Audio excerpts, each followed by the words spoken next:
গভীর রাতে একটি পরিত্যক্ত হাসপাতালের বেডে অজ্ঞান অবস্থায় শুয়ে আছে সাদিক।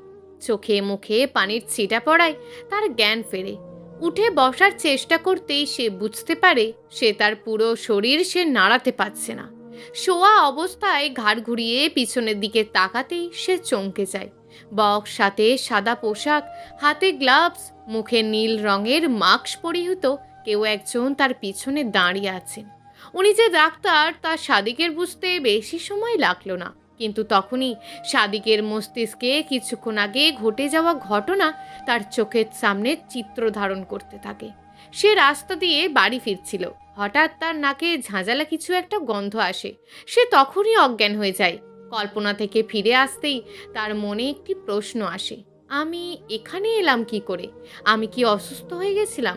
আর এই ডাক্তারই বা কে? উনি কি আমাকে এখানে নিয়ে এসেছেন? এরকম হাজারো প্রশ্ন সাদিকের মাথা গুলিয়ে দিচ্ছিল। আর কিছু চিন্তা না করে ডাক্তারকে জিজ্ঞেস করার মনোবল তৈরি করে সে বলল, আচ্ছা, আপনি কে? আমাকে এই হাসপাতালে নিয়ে এলেন কেন? আমি কি অজ্ঞান হয়ে গেছিলাম? আমার কি হয়েছে? এক নিঃশ্বাসে প্রশ্নগুলো করে থামল সাদিক।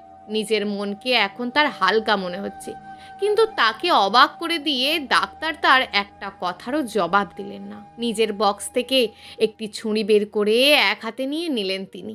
সাদিকের পিছন থেকে তিনি এইবার সামনে আসলেন। পুরো মুখ জুড়ে আছে মাস্ক, শুধু দুটি চোখ দেখা যাচ্ছে। কোনো কথা না বলে তিনি সাদিকের মুখে টেপ মেরে দিলেন, যাতে সে চিৎকার করতে না পারে।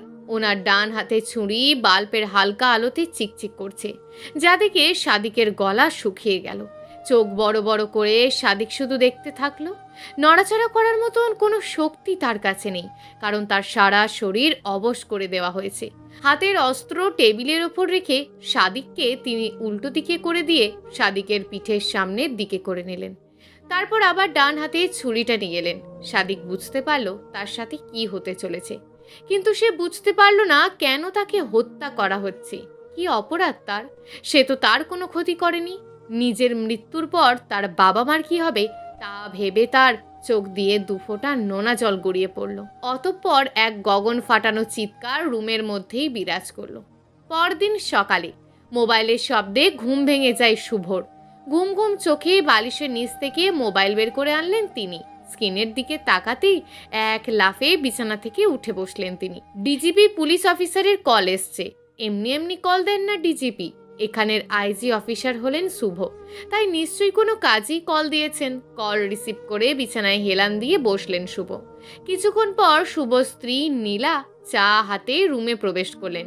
তিনি এসে দেখলেন শুভ চেয়ারে হেলান দিয়ে গভীরভাবে কি নিয়ে যেন চিন্তা করছে, কিন্তু কি নিয়ে চিন্তিত তা তিনি জানেন না। নিজের মস্তিষ্কে চাপ না দিয়ে তিনি জিজ্ঞেস করে বললেন, কি হয়েছে? এমনভাবে কি চিন্তা করছো? কিছুটা মন খারাপ করে শুভ বলেন, আমার অন্য জায়গায় ট্রান্সফার হয়েছে। কথাটা বলে নীলার দিকে নজর দিতেই শুভ হাঁ করে তাকিয়ে থাকে। আজ অনেক সুন্দর লাগছে নীলাকে। কিছুক্ষণ আগেই গোসল করে বের হয়েছেন নীলা। ভেজা চুলে অসম্ভব সুন্দর লাগছে, তাই মুগ্ধ হয়ে শুভ ওনার রূপের সৌন্দর্য ভোগ করতে থাকে। চায়ের কাপ টেবিলের ওপর রেখে নীলা বললেন, তো কি হয়েছে? আমি ব্যাগ তৈরি করছি, কখন আমরা রওনা দেব? কথাটা বলে তিনি শুভর দিকে তাকিয়ে দেখলেন এক মনে শুভ ওনার দিকে চেয়ে আছেন। এমন চাহনি দেখে তিনি একটা মুচকি হাসি দিয়ে বললেন, এভাবে কি দেখো? আবার গোসল করানোর খেয়াল নাকি? ওনার আর কথা না শুনে শুভ ওনার হাত চেপে ধরে এক টান দেয়, যার ফলে নীলা ওনার কোলের ওপর এসে বসে পড়ে। এ কি করো এসব? কেউ এসে পড়বে তো।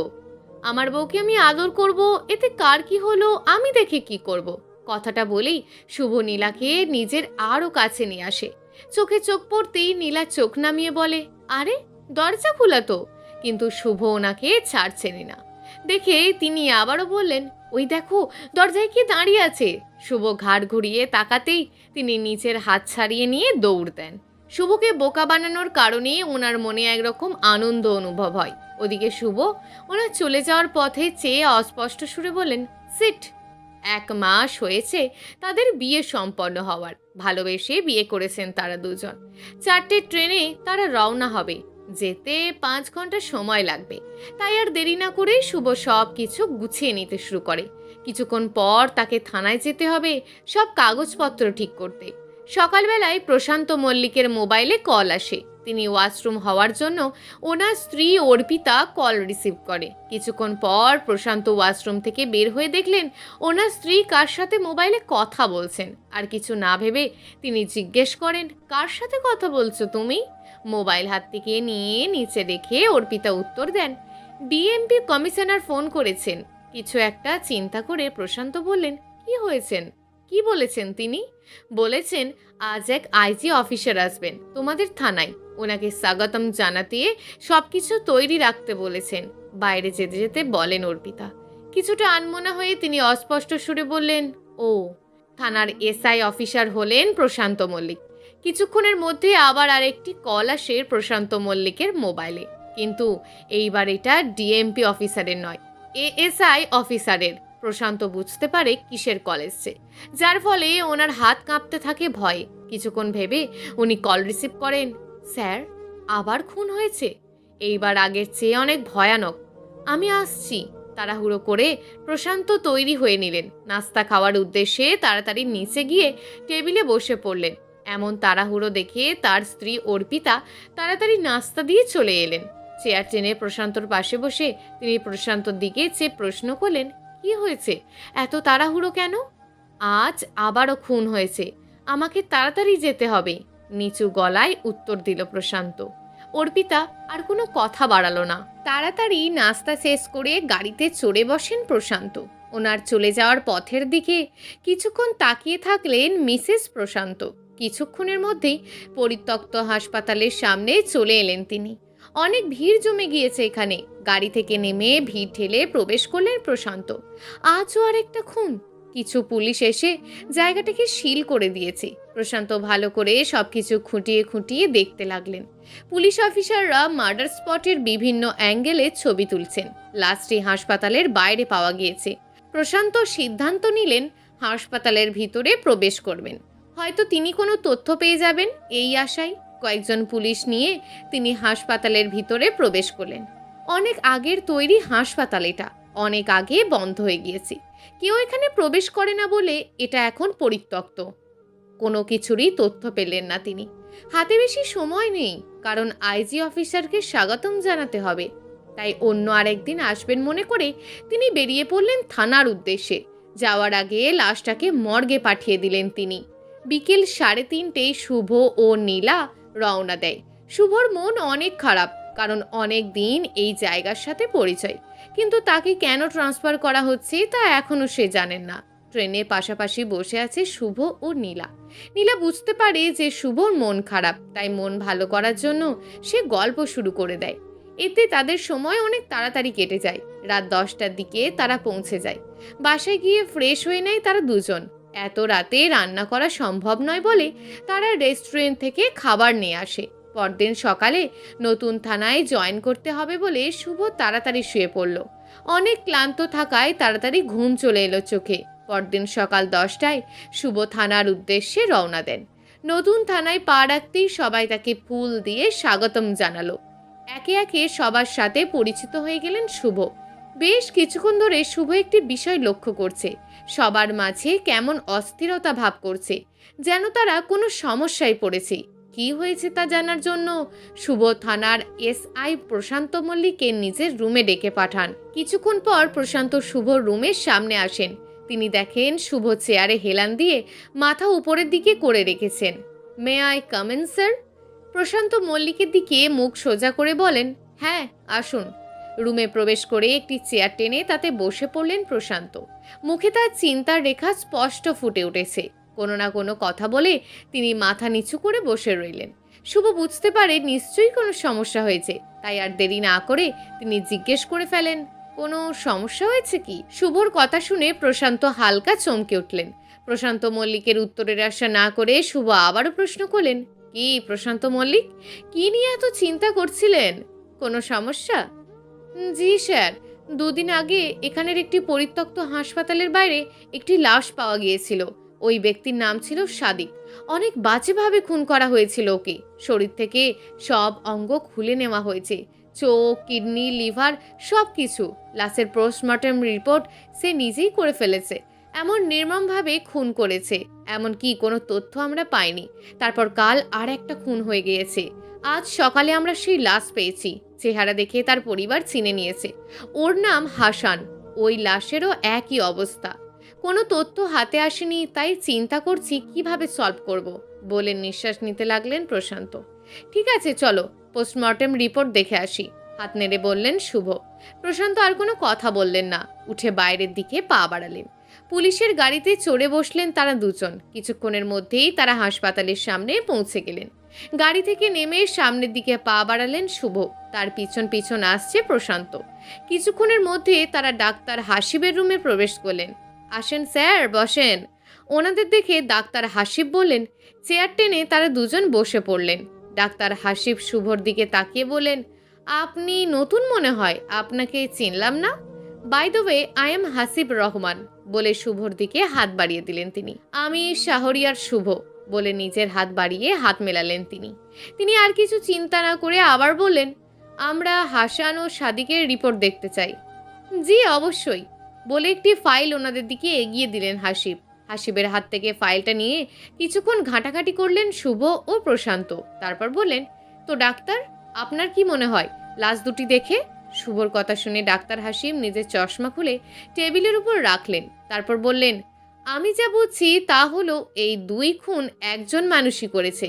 ডাক্তারের কথা শুনে তারা দুজন নড়ে চড়ে বসলো। তারপর এক দৃষ্টিতে তাকিয়ে থাকলেন ডাক্তারের দিকে। ডাক্তার হাসিব আবারও বলা শুরু করলো, আর খুনি কোনো সার্জিক্যাল ডাক্তার। ডাক্তারের কথা শুনে শুভ ও প্রশান্ত একে অপরের দিকে তাকালেন। তারপর প্রশান্ত শুরু করলেন, আপনি এত নিশ্চিন্ত হলেন কিভাবে? ডাক্তারের উত্তরের অপেক্ষা না করে শুভ বলে উঠলেন, কারণ খুনি যেভাবে বিভিন্ন অঙ্গ কেটে নিয়েছে তা একদমই সার্জিক্যাল ডাক্তারের মতন রিপোর্টে উল্লেখ করা আছে। রিপোর্ট তো আপনি দেখলেন, তারপরও জিজ্ঞাসা কেন করলেন? এতটুকু কমন সেন্স থাকা দরকার। শুভর কথা শুনে যেন প্রশান্ত কিছুটা অপমান বোধ করলেন। মনে মনে শুভকে তিনি গালি দিলেন। বড় অফিসার, তাই কিছু বলতে পারছে না, তাই মাথা নিচু করে তিনি বসে রইলেন। ডাক্তার তখন বললেন, জি স্যার, একদম ঠিক বলেছেন। এই জন্য আমি বললাম এই খুনি নিশ্চয়ই কোনো ডাক্তার, অথবা কোনো ডাক্তারের সাথে তার পরিচয় আছে। ডাক্তারের কথা শেষ হতেই শুভ চেয়ার থেকে উঠে পড়লেন। ধন্যবাদ ডাক্তার বলে তিনি দরজার দিকে পা বাড়ালেন। শুভ চলে যাচ্ছেন দেখে প্রশান্ত নিজের চেয়ার থেকে উঠে দাঁড়ালেন। কিছু না বলে তিনিও শুভর পিছন পিছন চলতে থাকেন। গাড়িতে ড্রাইভিং সিটে বসে আছে শুভ, ওনার পাশে বসলেন প্রশান্ত। গাড়ি স্টার্ট দিতেই চলতে শুরু করলো। সাদিক আর হাসানের খুন হয়েছে যেহেতু একই ব্যক্তির দ্বারা সংগঠিত, তাহলে সাদিক ও হাসানের কোনো সম্পর্ক নিশ্চয়ই আছে। তাদের ডিটেলস বলো বললেন শুভ। জি স্যার, তারা দুজনেই বন্ধু ছিল, একই কলেজে পড়েছে। সাদিক দুদিন পর বিদেশে পাড়ি জমাতো, তার আগে ওকে খুন করা হয়। আর হাসান যে বেকার, সারাদিন বাড়িতে বসেই কাটাতো। অনেক খারাপ কাজ করেছে তারা, কিন্তু প্রমাণ না থাকায় শাস্তি পাওয়া যায়নি। ভালো হয়েছে খুন হয়েছে বলল প্রশান্ত। প্রশান্তর মুখের এই কথা শুনে শুভ রাগী দৃষ্টিতে তাকিয়ে বললেন, চুপ করুন, পুলিশের মুখে এগুলো মানায় না। খুনি অপরাধ করেছে, ওকে শাস্তি পেতেই হবে। কিছুক্ষণ থেমে থেকে প্রশান্তর দিকে তীক্ষ্ণ দৃষ্টিতে তাকিয়ে বললেন, আপনি আবার আমার জড়িত হয় তো খুনির সাথে? কি বলছেন স্যার, আমি কেন জড়িত থাকবো? কাঁপা কাঁপা কণ্ঠে বললেন প্রশান্ত। আরে আমি মজা করছিলাম, এত ঘাবড়ানোর কি হলো মিস্টার প্রশান্ত? প্রশান্ত কোনো কথাই আর বললেন না। প্রশান্তকে চুপ থাকতে দেখে শুভ আবারও বলল, দুটো লাশ যেহেতু হাসপাতালের বাইরে পাওয়া গেছে, সে তো নিশ্চয়ই খুনির সাথে ওই পরিত্যক্ত হাসপাতালের কোনো না কোনো সম্পর্ক রয়েছে। ওই হাসপাতালে যারা কাজ করত, যে কজন ডাক্তার কাজ করতেন, তাদের সবার লিস্ট আমি চাই। কালকের মধ্যে সব ডিটেলস আমাকে জমা করবেন। আজকে আমি আর থানায় যাব না। ওকে স্যার, নিচু গলায় উত্তর দিলেন প্রশান্ত। শুভকে ওনার বাসায় নামিয়ে দিয়ে তিনি গাড়িতে উঠে আবার বসলেন। স্টার্ট দিতেই গাড়ি চলতে শুরু করলো। এইবার শুভ ওনার পাশে নেই, তাই মন খুলে গালি দিতে লাগলো। আমাকে অপমান করে তোকে আমি দেখে নেব। মনে মনে শুভর 14 পুরুষকে গালি দিতে দিতে গাড়ি চালাতেন লাগে তিনি। মধ্যরাতে আলভির ঘুম ভেঙে যায়। নিজেকে সে একটা ঘুটঘুটে অন্ধকার ঘরে আবিষ্কার করে। চারপাশে তাকিয়ে বোঝার চেষ্টা করলো সে কোথায়, কিন্তু শত চেষ্টার পরেও সে কোনো হিসাব মেলাতে পারল না। অতঃপর সে চিৎকার দেওয়ার সিদ্ধান্ত নিল। যেই সে চিৎকার দেবে, সে সময় অনুভব করলো তার মুখে টেপ দেওয়া। নিজের মুখে টেপ ছাড়াতে সে ডান হাত তুলতে চাইল। ঠিক তখনই সে বুঝতে পারল তার শরীর তার নিয়ন্ত্রণের বাইরে। হাজারো ছটফট করার পরেও তার শরীর বিন্দুমাত্র নড়ল না। কি করবে সে তা বুঝতে পারল না, তাই সে চুপচাপ হয়ে পড়ে রইল। তখন পুরো রুমের বাল্ব জ্বলে উঠল। বাল্ব জ্বলতেই আলভি এদিক ওদিক তাকাতে লাগলো। কিছু দূরেই সে একটি অবয়বকে দাঁড়িয়ে থাকতে দেখল। অল্প আলো থাকায় অবয়বটির চেহারা বোঝা যাচ্ছে না। এদিকে আলভি ভয়ে প্রচুর পরিমাণে ঘামছে। অবয়বটি আস্তে আস্তে সামনের দিকে এগোতে লাগলো। বাল্বের নিচে আসতেই আলভি বুঝতে পারলো এ কোনো ডাক্তার। উনি এগিয়ে এসে আলভির দিকে কিছুক্ষণ তাকিয়ে তার কানের কাছে নিজের মুখ নিয়ে থমথমে গলায় বললেন, হ্যাভ এ নাইস জার্নি। পরদিন সকাল 8টায় মোবাইলের শব্দে শুভর ঘুম ভাঙে। বেশ বিরক্ত হয়ে তিনি মোবাইলে হাতে নিলেন। মোবাইলের স্ক্রিনে প্রশান্ত মল্লিকের নাম দেখে কল রিসিভ করে ফেলেন। নিজে কিছু বলার আগে প্রশান্ত মল্লিক বলে উঠলেন, স্যার আবারও খুন হয়েছে, আপনি তাড়াতাড়ি চলে আসেন। একই হাসপাতালে। খুনের কথা শুনতেই তিনি এক লাফে বিছানা ছাড়লেন। বাথরুম থেকে তাড়াতাড়ি ফ্রেশ হয়ে এসে টেবিলে বসে পড়লেন নাস্তার উদ্দেশ্যে। অতঃপর নাস্তা শেষ করে পরিত্যক্ত হাসপাতালের উদ্দেশ্যে রওনা দিলেন। এক টানা ভাবে ড্রাইভিং করে এসে পৌঁছালেন সেই কাঙ্ক্ষিত জায়গায়। অনেক ভিড় জমে গিয়েছে। ভিড় ঠেলে ভিতরে প্রবেশ করতেই দেখলেন সাদা কাপড়ে ঢাকা একটি লাশ। পাশে অবস্থান করছে প্রশান্ত আরও কিছু পুলিশ ফোর্স। আপনি কখন খবর পেলেন? প্রশান্তের পাশে দাঁড়িয়ে বললেন শুভ। কিছুক্ষণ আগেই পেয়েছি স্যার। এর নাম আলভি, বড়লোক বাবার একমাত্র ছেলে। অনেক অপরাধ করা সত্ত্বেও টাকার জন্য এর কিছু হয় না। আজ ওর আবার খুন হয়েছে। কিছুটা নিরাশ হয়ে বললেন তিনি। লাশকে পোস্টমর্টমের জন্য পাঠিয়ে দাও বলে হাসপাতালের দিকে এগোতে লাগলেন তিনি। প্রশান্ত কিছু পুলিশকে অর্ডার দিলেন লাশকে পোস্টমর্টমের জন্য পাঠিয়ে দিতে। তারপর তিনি শুভর পেছন পেছন চলতে লাগলেন। শুভ গিয়ে হাসপাতালের ভিতরে প্রবেশ করলেন। ওনার হাতে একটি ক্যামেরা। ভিতরে প্রবেশ করে সবকিছু ঘেঁটে দেখতে লাগলেন তিনি, আর ক্যামেরা দিয়ে অনেক ছবি তুলতে লাগলেন। তখন প্রশান্ত বললেন, স্যার এখানে কিছুই নেই, এখানে থেকে চলেন। চলেন, নিরাশ হয়ে বললেন তিনি। অতঃপর তারা দুজন হাসপাতাল ত্যাগ করলেন। কাল যে বলেছিলাম লিস্ট তৈরি করতে, করেছেন? প্রশ্ন করলেন শুভ। জি স্যার, থানায় সব কিছু তৈরি আছে, উত্তর দেন প্রশান্ত। কিছুক্ষণ চিন্তা করে শুভ আবারও বললেন, যারা খুন হয়েছে তারা সবাই তো কোনো না কোনো অপরাধ করে, তাই না? জি স্যার, বললেন প্রশান্ত। ওদের সবার মাঝে যে অপরাধটা কমন সেটা বের করো। Okay sir. এখানে সিসিটিভি নেই? প্রশ্ন করেন শুভ। স্যার দুর্ভাগ্যবশত এই হাসপাতালের এখানে নেই। কিছু দূরে আছে সিসিটিভি। ঠিক আছে, চলো সিসিটিভি অফিসে, বলে গাড়ির দিকে পা বাড়ান শুভ। ওনার পিছু পিছু প্রশান্ত গিয়ে গাড়িতে বসলেন। গাড়ি স্টার্ট দিতেই গাড়ি চলতে শুরু করলো। এখান থেকে 1 কিমি দূরেই আছে অফিস, বললেন প্রশান্ত। ঠিক আছে চলেন, বললেন শুভ। কিছুক্ষণ পর অফিসে পৌঁছে গেলেন তারা দুজনে। পুলিশের পরিচয় দিতেই ভিতরে প্রবেশ করতে দিল দারোয়ান। ভিতরে প্রবেশ করে সব ফুটেজ চেক করতে লাগলো হঠাৎ সাদিককে রাস্তায় দেখে সেখানেই ভিডিও থামালেন শুভ।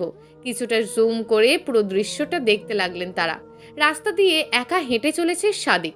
হঠাৎ সেই অজ্ঞান হয়ে যাওয়ার পর রাস্তায় পড়ে গেল। তখনই রাস্তার অন্ধকার অংশ থেকে বের হয়ে আসলেন সাদা পোশাক পরিহিত এক লোক। মুখে বড় একটি মাস্ক থাকায় কিছুই দেখতে পেলেন না শুভ। হাতে গ্লাভস পরে আছেন তিনি। ওনাকে দেখি একজন ডাক্তার মনে হবে। আস্তে আস্তে হেঁটে সাদিকের কাছে চলে আসেন তিনি। সাদিকের কানে কানে কি যেন বলে তিনি সাদিককে টেনে হিঁচড়ে নিয়ে যেতে লাগলেন। এরপর আর কিছুই দেখা গেল না, কারণ ওখানে আর কোনো সিসিটিভি নেই। অফিস থেকে বেরিয়ে তারা আবার গাড়িতে উঠে বসলেন থানার উদ্দেশ্যে। গাড়ি স্টার্ট দিয়ে চালাতে লাগলেন প্রশান্ত। কোনো তথ্য পেলাম না, হতাশ হয়ে বললেন শুভ। প্রত্যুত্তরে আর কিছু বললেন না প্রশান্ত। থানায় পৌঁছে নিজের রুমে চলে গেলেন শুভ। কিছুক্ষণ পর প্রশান্ত ওনার রুমের সামনে চলে এলেন। আসবো স্যার? অনুমতি চাইলেন প্রশান্ত। হ্যাঁ আসুন, বললেন শুভ। ভিতরে প্রবেশ করে টেবিলের ওপরে ফাইলে রাখলেন শুভ। নিজের চেয়ার ছেড়ে উঠে বোর্ডের কাছে গিয়ে দাঁড়ালেন তিনি। যারা যারা কাজ করতো তাদের সবার নাম লিখুন বোর্ডে, প্রশান্তকে উদ্দেশ্য করে বললেন শুভ। টেবিলের ওপর থেকে ফাইল নিয়ে বোর্ডে সবার নাম লিখতে রাখলেন প্রশান্ত। মোট 9 জন ডাক্তারের নাম লিখেছেন তিনি। ঠিক আছে, এবার যারা বেঁচে নেই তাদের নাম কেটে ফেলুন, বললেন শুভ। ওনার মতন 4টি নাম কেটে ফেললেন প্রশান্ত। গুড। এইবার বলুন যারা খুন হয়েছে তাদের মধ্যে কমন অপরাধ কোনটি? প্রশ্ন করলেন শুভ।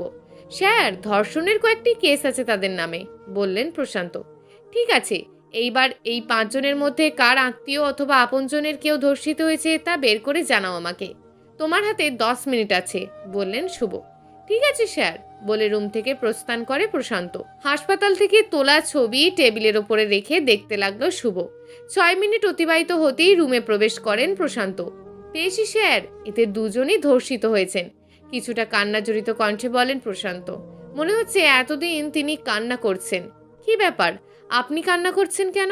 প্রশ্ন করলেন প্রশান্ত। নিজেকে সামলে নিয়ে তিনি বললেন, ওদের মধ্যে একজন আমার বোনও ছিল স্যার, সে ওই হাসপাতালে কাজ করত। প্রশান্তের কথা শুনে শুভ যেন আকাশ থেকে পড়ল। নিজেকে সামলে নিয়ে তিনি বলেন, আপনি আমাকে আগে কেন বলেননি? আমি মনে করেছিলাম যা হয়েছে তা হয়ে গেছে, এখন আর বলে কি হবে? আমার বোন তো আর ফিরে আসবে না। শুভ বুঝতে পারলেন ওনার বোন মারা গিয়েছে, তাই বিষয়টি নিয়ে বেশি কিছু কথা বলতে ইচ্ছে হলো না। আচ্ছা, আরেকজনকে? প্রশ্ন করলেন তিনি। স্যার, আরেকজন হলেন মিস্টার আরাফাতের মেয়ে। মিস্টার আরাফাত ওই হাসপাতালে কাজ করতেন, বললেন প্রশান্ত। ওনার উপরে নজর রাখো, বললেন শুভ। ঠিক তখনই রুমের দরজা ঠেলে ভেতরে 3 জন লোক প্রবেশ করে। প্রশান্ত পিছন দিকে তাকিয়েই দেখে মিস্টার সোলাইমান। আপনি এখানে কেন? প্রশান্তের গুরুত্ব না দিয়ে ওদের মাঝে একজন উচ্চস্বরে বললেন, আমার ছেলেকে কে খুন করেছে? শুভর বুঝতে পারেননি উনি হলেন সোলাইমান, কিন্তু কার খুনের কথা বলছেন তা তিনি বুঝতে পারলেন না, তাই জিজ্ঞেস করলেন, আপনার ছেলের নাম কি? প্রশ্নটা শোনার পরে সোলাইমান ওনার দিকে অগ্নিদৃষ্টিতে তাকিয়ে বলেন, আমার ছেলের নাম আলভি। কে খুন করেছে ওকে? খুনিকে না ধরে আপনার এখানে বসে কি করছেন? এমন অভদ্রতার জন্য শুভর মাথা গরম হয়ে গেল। নিজেকে সামলে নিয়ে তিনি বললেন, দেখুন, আমরা খুনিকে ধরার চেষ্টা করছি, আপনি দয়া করে ভদ্রভাবে কথা বলুন। ভদ্রতা দেখাবো? আমার ছেলের খুনিকে 1 ঘন্টার মধ্যে এনে দিন, না হলে আপনাকে আমি খুন করব। এইবার শুভ নিজেকে কন্ট্রোল করতে পারলেন না। চেয়ার ছেড়ে উঠে তিনি সোলাইমানের গালে ঠাস ঠাস করে 2টো চড় বসিয়ে দিলেন। কনস্টেবল, এদেরকে লাঠি দিয়ে থানা থেকে বের করো, চিৎকার করে বললেন শুভ।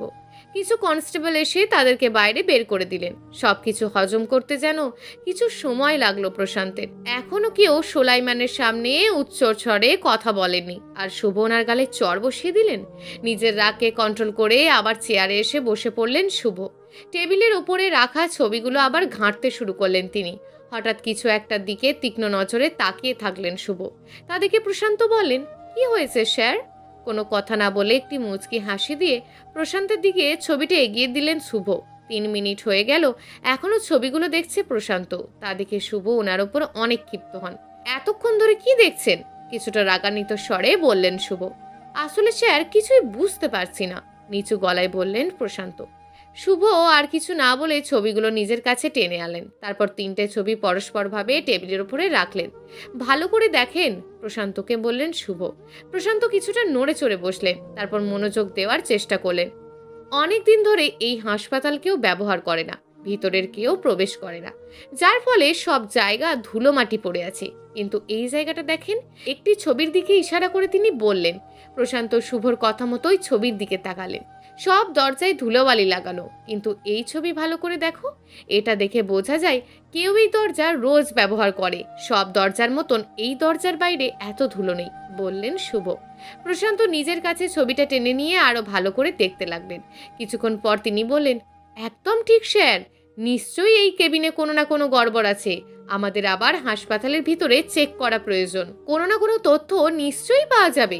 হ্যাঁ, এতক্ষণ পর বুঝলে তাহলে, আর সময় নষ্ট করা ভালো হবে না। কিছুক্ষণ পর সন্ধ্যা হয়ে যাবে, চলেন, বলে চেয়ার ছেড়ে উঠে দাঁড়ালেন শুভ। দরজার দিকে পা বাড়িয়ে হাঁটা শুরু করলেন তিনি। ওনার পিছন পিছন প্রশান্ত হাঁটা ধরলেন। গাড়িতে বসে গাড়ি স্টার্ট দিলেন প্রশান্ত। পাশে বসেই আছেন শুভ। এক নাগাড়ে 20 মিনিট গাড়ি চালানোর পর তারা এসে হাসপাতালে পৌঁছালেন। গাড়ি থেকে নেমে হাসপাতালের ভিতরে প্রবেশ করলেন শুভ ও প্রশান্ত। কিছুক্ষণ খোঁজাখুঁজির পর কাঙ্ক্ষিত কেবিন পেয়ে গেলেন শুভ। স্যার, যদি হাসপাতালের বাইরে কাউকে পাহারায় বসিয়ে রাখতাম তাহলে হয়তো খুনিকে ধরা যেত, বললেন প্রশান্ত। উত্তরে কিছু বললেন না শুভ। হাত বাড়িয়ে দরজা খুলতেই ভ্যাপসা একটা গন্ধ নাকে আসতে লাগলো। পুরনো ঘরের গন্ধ এটা। রুমের ভিতর প্রবেশ করে শুভ বললেন, পুরনো রুমের তল্লাশি নাও, যে কোনো কিছু পেলেই আমাকে বলবে। ওকে স্যার, বলে প্রশান্ত কাজে নেমে পড়েন। কিন্তু অনেক খোঁজাখুঁজির পরও কিছুই পেলেন না তারা।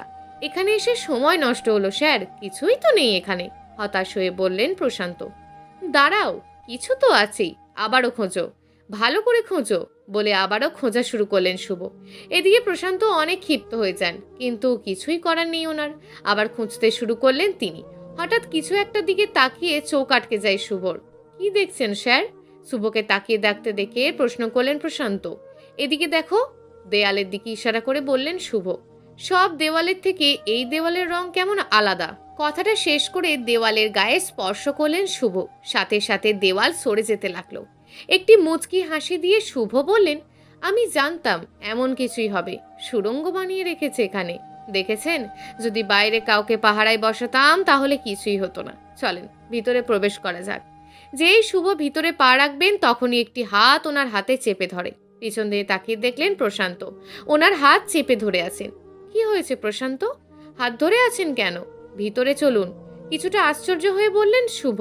স্যার, যেহেতু খুনি রাতে ভেতরে প্রবেশ করবে, তাহলে আমরা কিছুক্ষণ পর ভেতরে যাই। খুনিকে খুন করার সময় ধরলে আমাদের হাতে প্রমাণও থাকবে, বললেন প্রশান্ত। ওকে, ঠিক আছে, আপনার কথাই যুক্তি আছে। তাহলে আর কিছু পুলিশ বাহিনী খবর দিন। লাগবে না স্যার, আমরা দুজনেই যথেষ্ট, সাহস দেখিয়ে বললেন প্রশান্ত। দীর্ঘ একটা নিঃশ্বাস ফেলে শুভ বললেন, ঠিক আছে। ওখানেই তারা দুজন বসে পড়লেন। এখন শুধু অপেক্ষা। রাত 12টা, ঘুটঘুটে অন্ধকার। এক ঘরে শুয়ে আছে আরাফাত। আলো জ্বলতেই অন্ধকার থেকে বেরিয়ে আসলো একটি অবয়ব।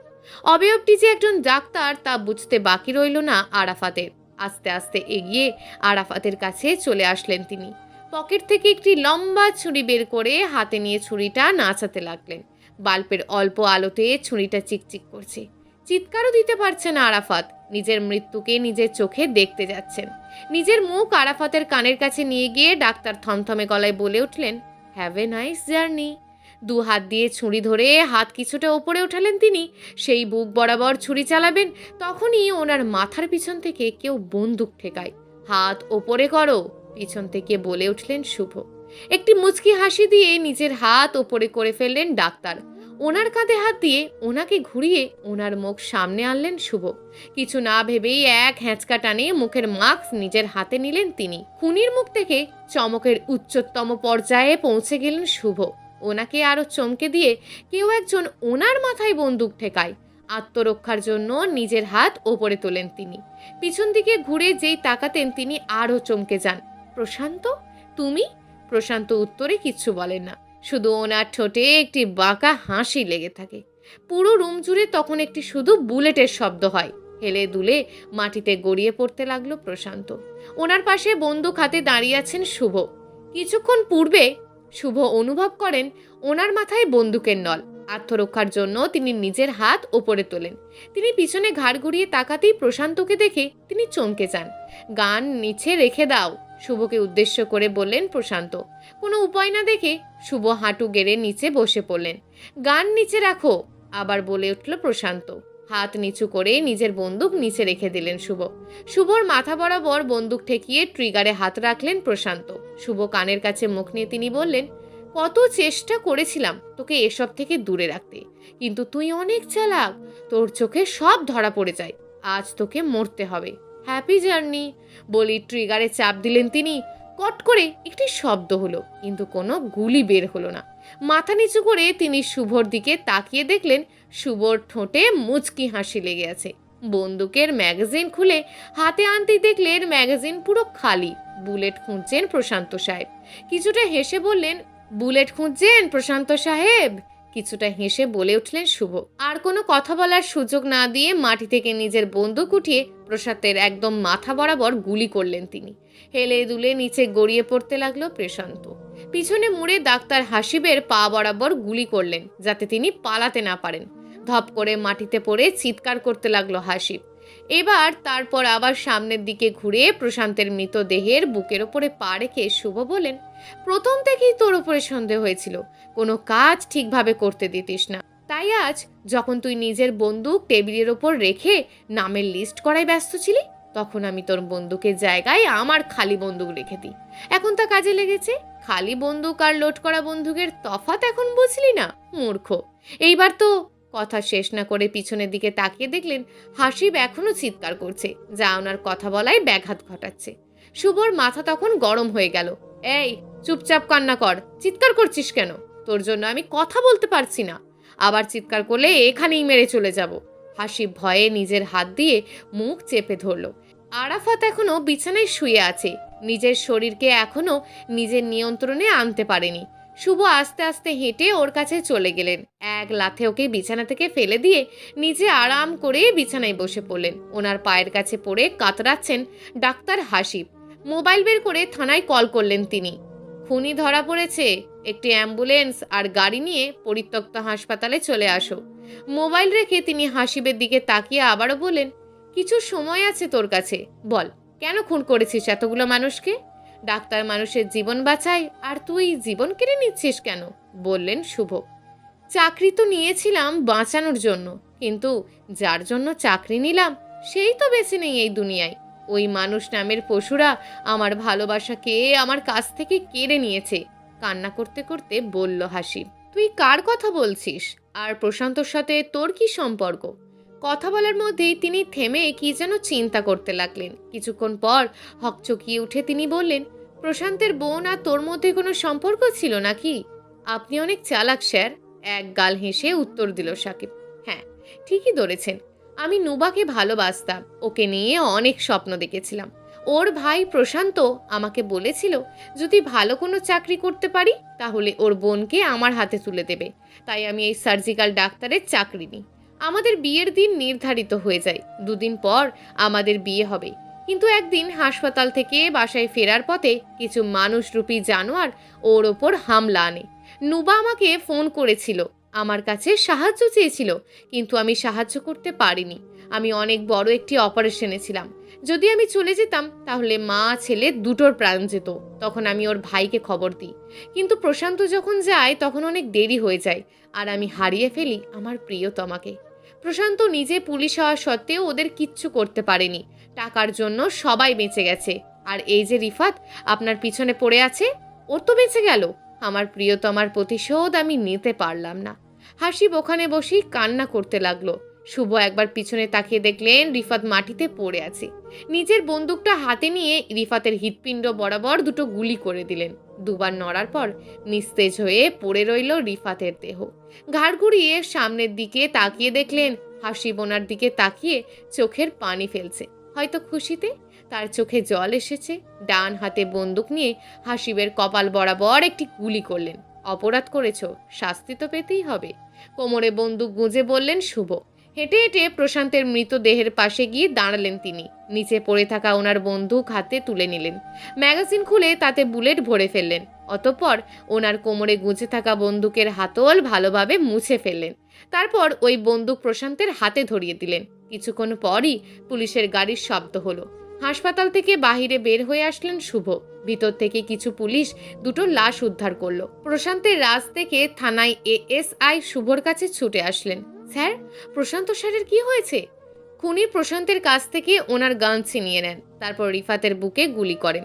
আমাকে যখন নিশানা বানায় তখন প্রশান্ত আমার সামনে চলে আসেন। আমার জন্য উনি শহীদ হয়েছেন। তারপর আত্মরক্ষার জন্য আমি ডাক্তার হাসিবকে গুলি করেছি। রিপোর্টে এইগুলোই লিখবেন। ঠিক আছে, জি স্যার, আমি বুঝেছি রিপোর্টে কি লিখতে হবে। তাহলে এই কেস কি ক্লোজড? হ্যাঁ, no evidence, no witness, case closed. কথা বলা শেষ করে সামনের দিকে তাকাতেই দেখলেন সোলাইমান সাহেব এগিয়ে আসছেন। ওনাকে খবর কি দিয়েছে? পাশে থাকা অপর অফিসারকে প্রশ্ন করলেন শুভ। উনি থানায় আবার এসেছিলেন স্যার। যখন আপনি কল করে বলেন খুনি ধরা পড়েছে তখন উনি আমাদের পাশেই ছিলেন।